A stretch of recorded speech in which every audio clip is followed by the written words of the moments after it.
இன்னைக்கு சிறப்பா ரொம்ப அருமையா வேலை செஞ்சீங்க. அதுக்கு உங்களுக்கே நல்ல ஒரு பாராட்டு கொடுத்துருக்கோம்.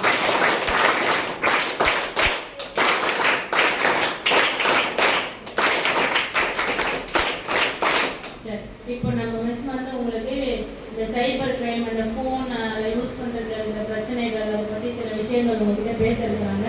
அமைதியாக சரியான முறையில் கவனிக்கும். இதான் யார் பேசாமல் நல்ல முறையாக கவனிக்கும். நன்றி.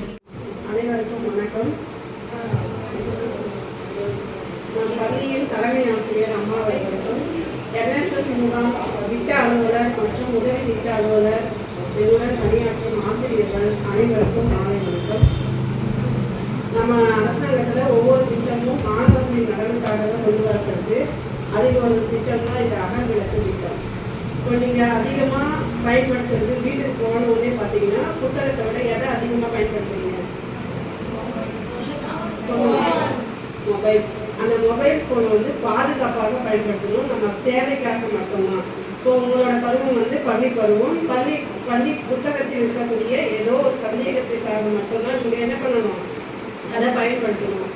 அது தேவைப்படுகின்றதை மட்டும்தான் பார்க்கணும். அந்த மாதிரிலாம் நிறைய சொல்லியிருக்காங்க. இப்போ வந்து இணைய வழியில் நீங்கள் ரொம்ப நேரத்தை செலவழிக்கிறவங்க இந்த காலத்து மாணவிகளாக இருக்கீங்க. இதுதானே? இதனால என்னென்ன ப்ராப்ளம்லாம் வருதுன்னு தெரியுமா உங்களுக்கு? நிறைய வருது. அதுதான் வந்து நமக்கு அக்டோபர் 1 வாரத்துலேருந்து ஒவ்வொரு வாரத்துக்கும் ஒவ்வொரு வீடியோ உங்களுக்கு நம்ம ஹைடெக் லேபில் போட்டு காமிக்கிறோம். அதில் வந்து ஒவ்வொன்றும் வந்து பார்த்தீங்கன்னா ஃபஸ்ட்டு அது வந்து சைபர் புல்லிங் அப்படின்னா என்னென்னு பார்த்தீங்கன்னா இணைய வழி வன்முறை. இப்போ நீ படிப்பை தவிர வேறு எதுக்கும் நீ பயன்படுத்துகிற சரி அப்படின்னா உன்னோட இதுவை வந்து யாரோ வந்து என்ன பண்ணுவாங்க, உன்னோட பர்சனல் டீட்டெயிலாம் ஆட் பண்ணி எடுத்து வச்சுக்கிட்டு உங்களை வந்து என்ன பண்ணுவாங்க, நீ இதை செய்யணும், இல்லைன்னா நான் என்ன பண்ணுவோம், உங்களோட இது வந்து பர்சனலாக இருக்கிற உங்களோட எல்லா டீட்டெயிலும் வந்து எல்லாருக்கும் தெரியப்படுத்திடுவேன் அப்படின்னு சொல்லுவாங்க. அதுக்கு பேர் வந்து சைபர் புல்லிங் அப்படின்னு சொல்லிடுவாங்க, இணைய வழி வன்முறை. இதனால நிறைய மாணவர்கள் இந்த காலத்தில் பாதிக்கப்படுறாங்க. அதனால ஆன்லைன் பயன்படுத்துறத ரொம்ப டைமை குறைச்சிக்கிட்டு நம்ம எதுக்கு அதை பயன்படுத்தணும், அதை குறைவான நேரத்துக்குள்ள தான் நம்மளுடைய படிப்புக்கு மட்டும்தான் அதை பயன்படுத்தணும் அப்படின்னு சொல்லிடுவாங்க. அதுக்கடுத்து ரெண்டாவது வந்து சைபர் குரூமிங். சைபர் குரூமிங் பேரு. அதுக்கு வந்து இணைய வழி தன்வயப்படுத்துதல். இப்போ நீ ஏதோ ஒரு ஃபோட்டோ யாருக்கோ ஒருத்தருக்கு அனுப்பியிருப்ப, அதை பார்த்துட்டு அவங்க என்ன பண்ணுவாங்க, ஒன்று என்ன சொல்லுவாங்க, ரொம்ப அழகாக இருக்க, இப்படி இருக்க, அப்படி இருக்க, உன்னை வந்து தன்வயப்படுத்துகிற மாதிரியான சொற்களை சொல்லி என்ன பண்ணுவாங்க, ஆன்லைன் மூலமாகவே உன்னை தன்வயப்படுத்துகிற அந்த சொற்களை சொல்லி அவங்க இது பண்ணுவாங்க. அதில் வந்து நீ பாதுகாப்பாக இருக்கணும், அதனால படிப்புக்கு மட்டும்தான் அதை பயன்படுத்தணும் அப்படின்னு சொல்லியிருக்காங்க. அதுக்கடுத்து சைபர் ஸ்டாக்கிங். அது வந்து இணைய வழியில் பின்தொடர்தல்.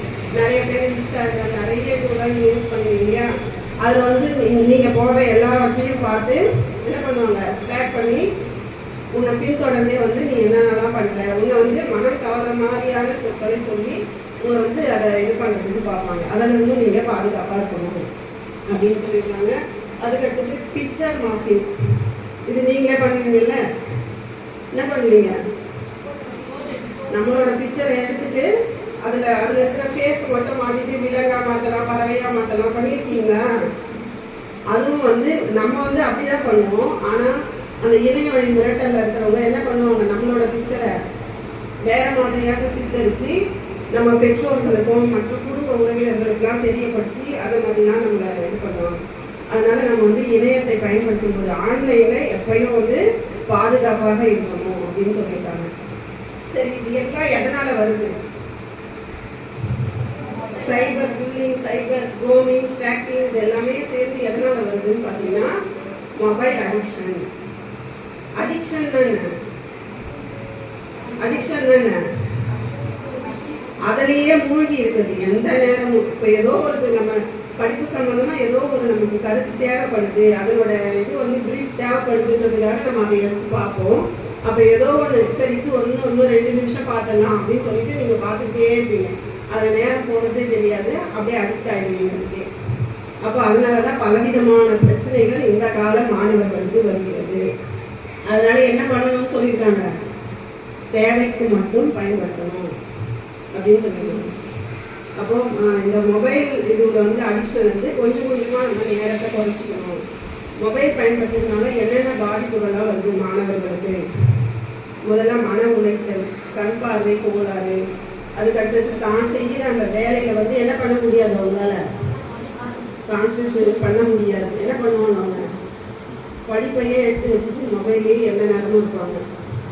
அப்புறம் வீட்டில் பெற்றோர்கிட்டையும் இணக்கமாக இருக்க மாட்டாங்க, அவங்க சொல்கிற வேலை எதையும் செய்ய மாட்டாங்க. அவங்களுக்கு வந்து அந்த தொடர்பே இருக்காது, அம்மா பிள்ளை அப்படின்ற தொடர்பே இல்லாமல் எந்த நேரமும் மொபைலை பார்க்கறதுலே இதுவாக இருப்பாங்க அப்படின்னு சொல்லிடுவாங்க. அப்போ நம்ம என்ன பண்ணணும்,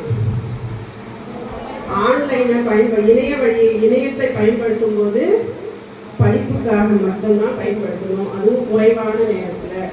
அப்படி இருக்கும்போது நம்ம கண்ணுக்கும் பாதுகாப்பு, நம்ம மன உளைச்சல்ல இருந்து விடுபட முடியும் அப்படின்னு சொல்லியிருக்காங்க. அதுக்கடுத்தது வந்து நம்ம அதிக நேரம் மொபைல் பயன்படுத்தும் போது நம்ம நண்பர்கிட்ட கூட என்ன பண்ண மாட்டோம், நமக்கு நடக்கிற அந்த ஷேரிங் எதுவுமே இருக்காது. படிப்பு சம்பந்தமான சந்தேகம் டவுட்லாம் கேட்போம்ல, அதெல்லாம் எதுவுமே கேட்க மாட்டோம். வீட்டில் பெற்றோர்கிட்டயும் இணக்கமாக இருக்க மாட்டோம். சமூகத்தில் என்ன நடக்குது, அதுக்கு சமுதாயத்தினுடைய செய்திகள் நிகழ்வுகள் என்ன, இது எதையுமே நம்ம தெரிந்து கொள்ள மாட்டோம் அப்படின்னு சொல்லியிருக்காங்க. இது எல்லாத்துக்கும் காரணம் மொபைல் அடிக்ஷன். அதுதான் லாஸ்ட் டாபிக்காக கொடுத்துருக்காங்க. இந்த ஒவ்வொரு டாப்பிக்கும் வந்து உங்களுக்கு அக்டோபர் 1 வாரத்துலேருந்து ஐடெக் லேபில் போட்டு காமிப்பாங்க. எப்படி எல்லாம் அதுக்கு ஒரு வீடியோ இருக்குது. ஒவ்வொரு மாணவியும் வந்து அதில் ஒரு பேர் வச்சு ஒரு வீடியோ வரும். அந்த மாணவிகள் வந்து எதனால் பாதிக்கப்படுறாங்க உங்களுக்கே கொஸ்டின் கேட்பாங்க. அதில் 4 ஆப்ஷன் இருக்கும், அதுக்கு ஆன்சர் நீங்களே சொல்கிற மாதிரி தான் வீடியோ ரெடி பண்ணியிருக்காங்க. புக்கும் உங்களுக்கு கொடுப்பாங்க அக்டோபர் 1. சரியா? அப்போ நீங்கள் என்ன பண்ணக்கூடாது, அதிக நேரம் பயன்படுத்தக்கூடாது. படிக்கிறதுக்கு ஏதோ ஒரு டவுட்னா அதை பார்த்தோமா அப்படியே வச்சுக்கணும். அதுக்கு அடுத்தெல்லாம் யூஸ் பண்ணுறதுக்கு அப்படியே உங்களுக்கு அடிக்ட் ஆகி அதில் போயிட்டே இருப்பாங்க. இது ஒன்று பார்க்கலாம், இது ஒன்று பார்க்கலாம், அவன் என்ன போட்டிருக்கா. இப்போ நீங்கள் ஸ்டேட்டஸ்லாம் வைக்கிறீங்கல்ல, அந்த ஸ்டேட்டஸை கூட அவங்களாம் என்ன பண்ணுவாங்க, நம்ம ரிலேட்டிவை கூட நீங்கள் நினச்சே பார்த்துக்க மாட்டேன், அவங்களாம் என்ன பண்ணுவாங்க, அதையே ஹேக் பண்ணி கூட அவங்க வேறு மாதிரி மாற்றி கூட போடுவாங்க. நீ இல்லாத வேற சோஷியல் மீடியாவில் கூட உன்னை பற்றி தவறாக பயன்படுத்துவாங்க. அதனால இந்த காலத்தில் ஆன்லைனை குறைவாக பயன்படுத்தணும், படிப்பிற்காக மட்டும்தான் பயன்படுத்தணும் அப்படின்னு சொல்லியிருக்காங்க. சரியா? வணக்கம். தலைமை ஆசிரியர்களுக்கும் என்னுடன் பணிபுரியும் ஆசிரியர் பெருமக்களுக்கும் மற்றும் காலை வணக்கத்தை தெரிவித்துக் மாணவர்களுக்கு என்ன சொல்லுவது என்றால், இப்போ என் பையனே பாருமா, ஸ்கூலுக்கு கிளம்புறேன், அம்மா ஃபோன் வச்சுக்கோமா ப்ளீஸ்மா, ஃபோன் வச்சுக்கோமான்றா. எப்படி கண்ட்ரோல் பண்ணுறதுனே தெரியல. மெட்ரிக் படித்தாலும் சரி, கவர்மெண்ட் ஸ்கூல் படித்தாலும் சரி, ஃபோன் ஏமா முக்கியமே இல்லை. நீங்கள் படிச்சுட்டு வேலைக்கு போயிட்டு சம்பாதிச்சுட்டு அப்போ உங்கள் ஃபோன் வாங்கிட்டு உங்கள் பணத்தில் வாங்கிட்டு அப்போ பாரு. இப்போ ஃபோனே உங்களுக்கு தேவையே கிடையாது. நாங்கள் மெட்டீரியல் கொடுத்துட்றோம், புக்கில் எல்லாமே இருக்குது. 1 மார்க் 2 மார்க் ஏதாவது ஒன்று இம்பார்ட்டன்னா உங்களுக்கு ஃபோன் அனுப்ப போகிறோம். அப்போ மட்டும் நீங்கள் அந்த மொபைல் ஃபோனை பயன்படுத்திக்கலாம்.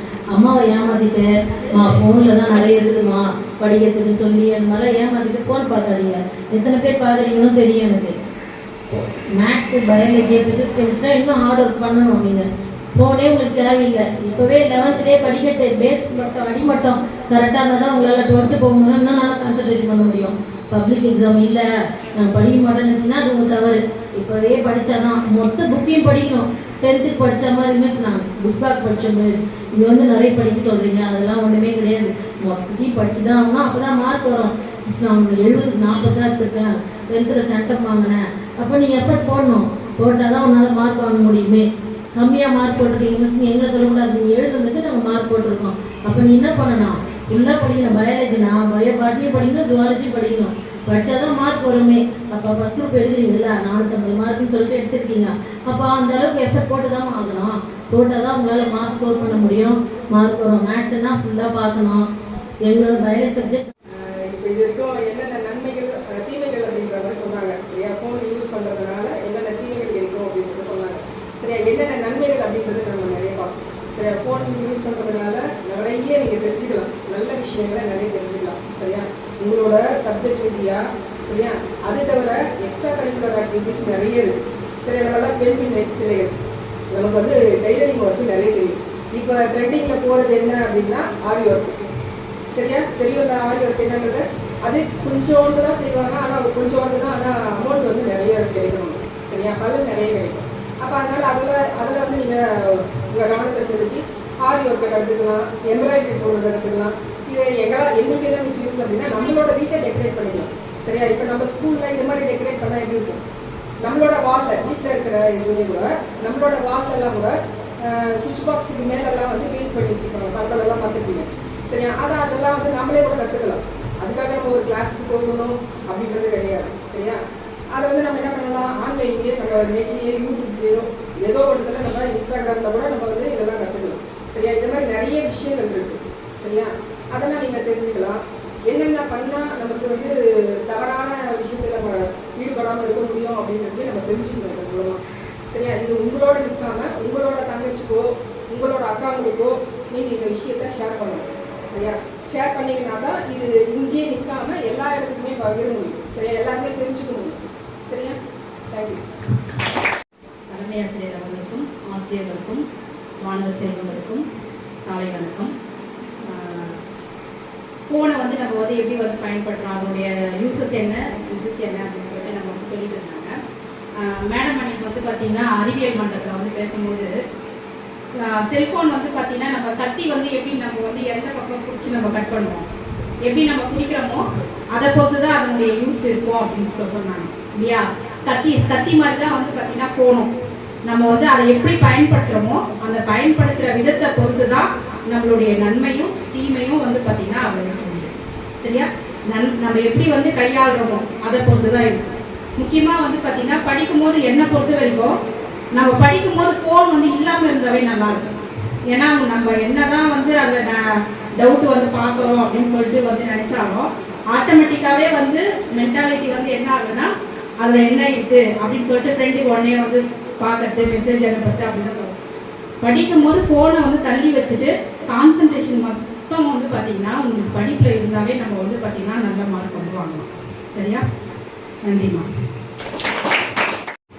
மற்றொரு தலைமை ஆசிரியர் அவர்களுக்கும் மற்றும் நம்முடன் பணியாற்றும் ஆசிரியர்களுக்கும் மாணவ செல்வங்கள் அனைவருக்கும் என்னுடைய காலை வணக்கம். உங்களுக்கு ஃபோனை பற்றி நிறைய விஷயங்கள் நம்ம தலைமை ஆசிரியர்கள் மற்றும் வந்து நம்முடைய ஆசிரியர் பெருமக்கள் அனைவரும் சொல்லியிருக்காங்க. அதை விட நீங்களும் பயன்படுத்தும் போது உங்களுக்கும் தெரியும்.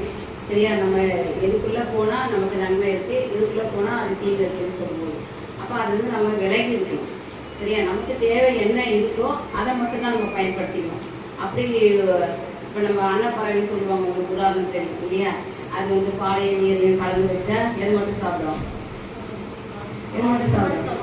ஆமாம், பாலை மட்டும் பருகக்கூடிய ஒரு நல்ல குணம் அந்த அன்னப்பறவைக்கு. அது மாதிரி நம்ம மாணவர்களும் வந்து நமக்கு தேவையான விஷயம் மட்டும் எடுத்துக்கிட்டு தேவையில்லாத அதை வந்து நம்ம விலகி வந்துடணும். சரியா? சமுதாயம் சொல்லும்போது உங்களுக்கு நிறைய விஷயங்கள் வந்து அதை வந்து விலகி இருக்கணும். எல்லா விஷயங்களும் சரியா பழகிறது நமக்கு பணி கிடைக்கும் போது அப்போ எப்படி இருக்கணும், அம்மா அப்பாக்கிட்ட எப்படி பழகணும், சமுதாயத்தோட நம்ம பெண் பிள்ளைகளோட எப்படி இருக்கணும், மற்றவங்களோட அவங்க எப்படி இருக்கணும் அப்படின்றதுதான் தெரிஞ்சுக்கிறதுக்கு தான் உங்களுக்கு வந்து இந்த மாதிரி ஒரு வாய்ப்பு கிடைச்சிருக்கு. உங்களுக்கு ஒரு ஸ்கூலில் இருக்குன்னா படிக்கிறீங்க, பாடம் படிக்கிறீங்க, மார்க் வாங்குறீங்க, இதெல்லாம் வந்து எல்லாரும் செய்யலாம். ஆனால் இது மாதிரி ஒரு சோஷியலாக வந்து எல்லாருக்கும் பண்ணி ஒரு நல்ல சோஷியலாக மற்றவங்களுக்கு உதவி செய்யணும்னு வரீங்க இல்லையா? அப்போ உங்களுக்கே ஒரு சிறப்பு குணம் வந்திருக்கும். கண்டிப்பாக மற்றவங்களுக்கு உதவி செய்யணுன்ற ஒரு நல்ல எண்ணம் ஃபர்ஸ்ட் உங்களுக்கு வந்திருக்கு. அப்போ அந்த நல்ல எண்ணம் வந்தாலே மற்றவங்களுக்கு நல்லது செய்யணும், உதவி செய்யணும் அப்படின்ற ஒரு எண்ணம் இருக்கும்போது அதை யாருக்கு செய்யணும் அப்படின்றதும் இருக்கணும். எல்லாம் இப்போ பாத்திரம் மருந்து பிச்சை போடு அப்படின்னு ஒரு சொல்லுவாங்க இல்லையா? பாத்திரம்னா ஏவர் சில்வர் பாத்திரம், அலுமினிய பாத்திரம் அப்படி கிடையாது. எது பாத்திரம்ன்றது? பாத்திரம்ன்றது என்னது? யாரு அந்த மனிதர் வந்து பிச்சை நம்ம போடும்போது யாருன்றதை பார்க்கணும். அவங்களால சம்பாதிக்க முடியுமா, இல்லை வந்து நம்ம கொடுத்தாதான் அவங்களால அதை வந்து பயன்படுத்த முடியுமா அப்படின்றது மாதிரி தான் பாத்திரம் மருந்து பிச்சை போடுறது. அது மாதிரி உங்களுடைய சோஷியல் ஒர்க்கு இருக்கணும். சரியா? அப்படி நீங்கள் செய்யும் பொழுதுதான் உங்களுடைய உழைப்பு அவங்களுக்கு போய் சேரும். அது மாதிரி நீங்கள் நல்லா பயன்படுத்திங்க. நீங்கள் சமுதாயத்தில் ஒரு நல்ல மாணவர்களாகவும் பணியில் நல்ல சிறப்புக்குரிய பெண் பிள்ளைகளாகவும் வர வேண்டும் என்று உங்களை வாழ்த்துகிறேன். நன்றி. ரொம்ப நேரம் செல்லு பேசினா முறையில கட்டி வரும் சொல்லுறாங்களே. நீ ரொம்ப நேரம் செல்லு பேசினா மூளையில கட்டி வரும் சொல்லுறாங்களே, மூளையில கட்டி வரும் சொல்லுறாங்களே. ரொம்ப நேரம் செல்லு பார்த்தா கண்ணு போயிடும், ஆமா கண்ணு போயிடும், ஐயோ கண்ணு போயிடும். மெலட்டோனின் குறைபாட்டால் தூக்கம் போயிடும், ஆமா தூக்கம் போயிடும், உங்களுக்கு தூக்கம் போயிடும். நீ ரொம்ப நேரம் செல்லு பேசினா மூளையில கட்டி வரும் சொல்லுறாங்களே, மூளையில கட்டி வரும் சொல்லுறாங்களே.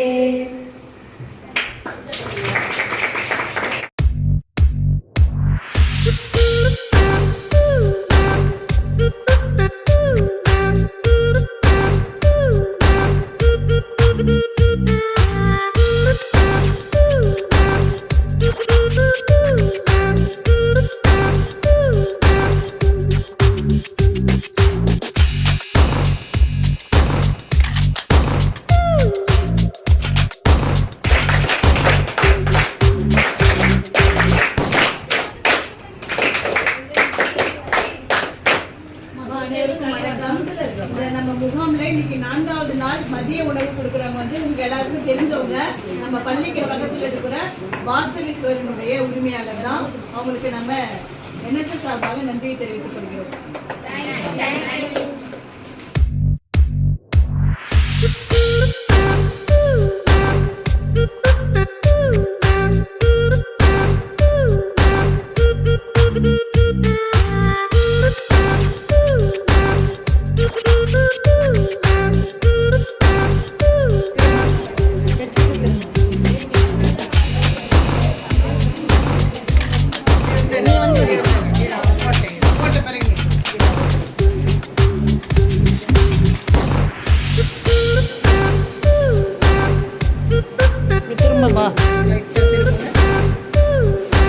இந்த பக்கம் பாருப்பா.